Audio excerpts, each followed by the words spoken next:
Tudo bem? Bem-vindo ao canal Viver de Renda. Se inscreva no canal, deixe seu like, compartilhe com os amigos. Nos acompanhe também no Instagram Viver de Renda Canal. Como já dissemos essa semana, os investidores estrangeiros estão se retirando às pressas do mercado de ações chinês. Estão saindo em função das notícias relacionadas à efetivação do poder nas mãos do atual dirigente máximo do Partido Comunista Chinês, que está sendo reconduzido para um novo mandato. Então, diante disso, os investidores estão buscando se afastar da economia chinesa, temendo mais concentração, temendo mais concentração de poder, mais intervencionismo estatal.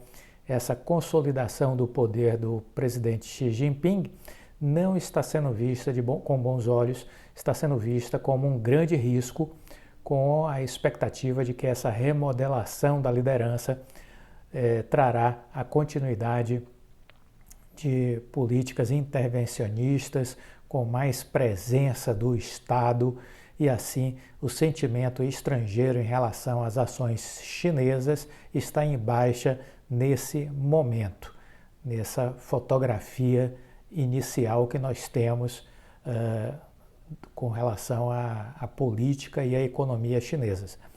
Os mercados podem ter que esperar até dezembro para ver como é que a nova liderança abordará os desafios econômicos da China. Por enquanto, o que existe é um certo pessimismo e uma certa cautela. O mercado está cético em relação ao crescimento do país este ano, por conta da política de Covid-0 e por conta de dificuldades que se vê na área econômica, em especial olhando o setor imobiliário e o setor de infraestrutura, né? Então, esse é um pouco o cenário por hora que a gente tem quando olha a China. A China, eu quero lembrar que quando ela aderiu ao capitalismo, quando ela deu uma guinada para se abraçar ao capitalismo, à época o dirigente da China disse a um determinado governador de província de que a China só sobreviveria se abraçasse ao capitalismo, se trouxesse para dentro do seu território todas as benesses que o capitalismo gerava. E ele entendia que aquilo era extremamente importante porque a China precisava crescer, ela dependia de parceiros comerciais para que isso se efetivasse, ela precisava se abrir mais para o mundo e permitir que as regras do capitalismo, de alguma maneira, pudesse se fazer presente dentro do território chinês. Vamos ver o que é que os dirigentes atuais pensam sobre isso. O meu sentimento, olhando de fora, é que o que segura uma crise interna na China é o crescimento econômico. Se esse crescimento econômico começar a declinar, eu vejo aí riscos grandes de instabilidade social, né? Então, eu imagino que os dirigentes chineses sabem disso. Mas vamos acompanhando. De toda sorte, o que é importante dizer é que a China, sim, tem uma importância grande para o mundo atualmente, é uma das locomotivas do mundo, né? Eu já disse aqui em outros momentos, né, que não consigo ver a recessão no mundo se a locomotiva da China acelerar, né? A questão é, vai acelerar? Quando vai acelerar, né? Essa é a questão. Mas se ela acelerar, não vejo o mundo entrando em recessão, porque a China vai puxar o mundo a partir do momento que ela estiver tracionando a sua economia. A grande pergunta é quando isso começa, né? quando isso começa. Bom, temporada de balanços continua. Quero destacar aqui a Microsoft, ela lucrou 14% a menos no trimestre, mas de qualquer sorte superou as expectativas do mercado. Ela teve um lucro de 17,56 bilhões de dólares no terceiro trimestre, né? Uma cifra 14% menor do que a do mesmo período de 2021, né? A receita da Microsoft somou 50,12 bi no terceiro tri, cresceu 11% na base anual e acima da média das expectativas dos analistas, né? A receita de cloud atingiu 20,3 bi de dólares, né, no terceiro tri, um aumento de 20% na comparação anual. Já a receita de produtos e serviços em nuvem aumentou 22%, impulsionada pelo crescimento da receita do Azure e outros serviços em nuvem de 35%. A receita do segmento de produtividade e processos de negócios, que contém aí assinaturas de softwares de produtividade ou Microsoft 365, LinkedIn e Dynamics, foi de 16,47 dólares no terceiro tri deste ano, um aumento de 9% e acima, 16,47 bi de dólares, né? E acima da previsão de consenso de mercado. Então, temos aí mais uma empresa divulgando resultados, uma gigante de tecnologia. O Google também divulgou no mesmo dia o seu balanço. E o lucro do Google, né, caiu para 13,9 bi de dólares. Decepcionou o mercado e as ações acabaram caindo mais forte no dia da divulgação do resultado, né? Os ativos chegaram a cair 5,8%. O lucro do Google caiu de 18,94 bi no terceiro tri de 21 para 13,9 no terceiro tri deste ano, uma baixa, portanto, de 27%. A receita totalizou 69 bilhões de dólares, um aumento de 6,10% na comparação anual. Os dados reforçaram preocupações de analistas de que a inflação continuará prejudicando os investimentos em publicidade, um dos carros-chefes aí da receita do Google, né? Na semana anterior à divulgação do Google, a Snap tinha anunciado a sua menor taxa de crescimento de receita, que fez ela perder cerca de 40 bilhões de dólares em valor de mercado. A receita de publicidade do YouTube foi de 7,07 bi, uma queda de 2% na comparação anual. E a receita do Google Cloud foi de 6,9 bi.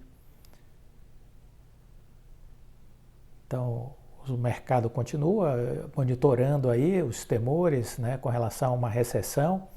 As empresas estão adotando uma abordagem mais cautelosa, algumas empresas estão iniciando programas de demissão, de ajustes, em função desse cenário mais imediato, vamos dizer assim, e vamos ficar monitorando as cenas lá nos Estados Unidos. É importante continuar monitorando. Uma outra empresa que divulgou o resultado, e aí eu queria chamar a atenção para uma outra questão, a importância de nós não nos apavorarmos com as movimentações de curto prazo. A Netflix, né? A Netflix divulgou também balanços recentemente, e aí o que chamou a atenção, ao meu ver, é que ela tinha caído muito, tinha caído cerca de 70% a desvalorização da Netflix no primeiro semestre desse ano. E por que tinha caído tanto? Porque no primeiro semestre a Netflix perdeu 1,2 milhão de assinantes nos primeiros 6 meses desse ano. Então isso foi visto com muita angústia, né, pelo mercado. Mas agora ela divulgou o resultado do terceiro tri. E aí veja que coisa interessante. Nos 6 meses de 2022, ela perdeu 1,2 milhão de assinantes. Agora, no terceiro tri no terceiro tri deste ano, ela ganhou 2,4 milhões de assinantes, ou seja, o dobro em 3 meses do que ela tinha perdido em 6 meses. Ela tinha perdido 1,2 milhão de assinantes de janeiro a junho. E agora, de julho, agosto e setembro, ela ganhou 2,4 milhões de assinantes. Então, veja, um crescimento incrível da Netflix, né? Ela agora possui 233 milhões de assinantes pagos em todo o mundo, né? E ela está investindo agora em fazer inserção de publicidade em sua programação. E também está ajustando a questão da assinatura, que tinha gente que transferia a senha para que um parente, alguém da família pudesse assistir também a programação. Isso não vai ser mais permitido, isso terá que ser pago, né?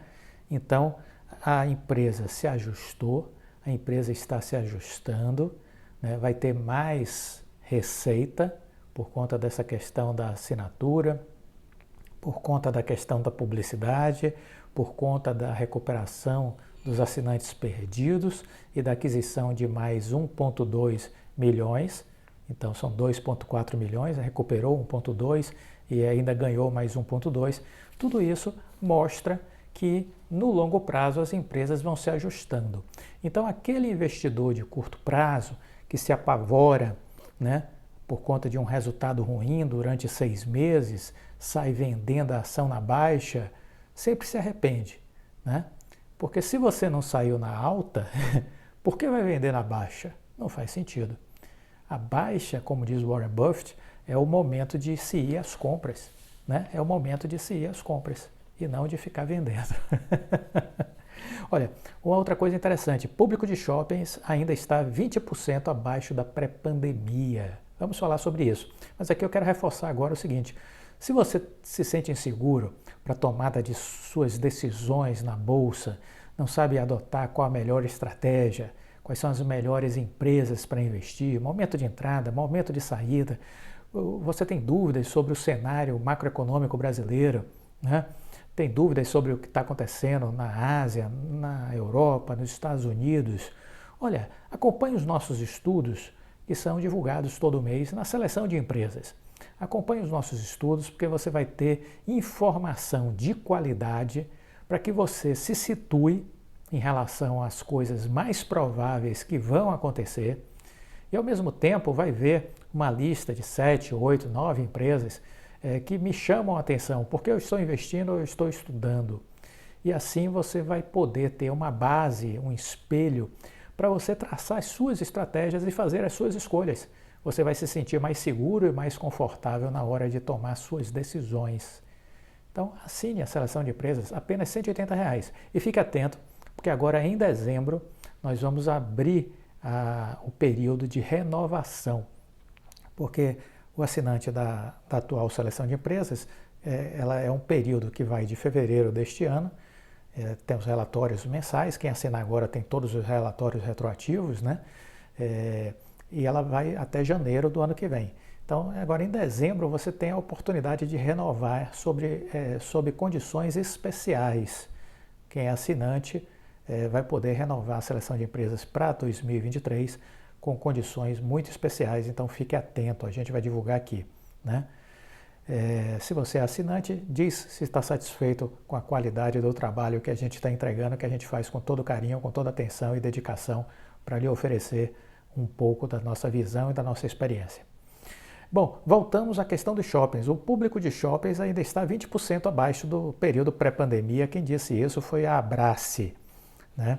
A Abrace divulgou relatório falando a respeito disso, que é a Associação Brasileira de Shopping Center, né? Há uma melhoria sensível, né, dos resultados desse setor já por conta de uma volta à normalidade. Os estabelecimentos deixaram de receber mais de 100 milhões de visitas durante a pandemia, né? E E aí as coisas vão se ajustando, o setor vai se recuperando.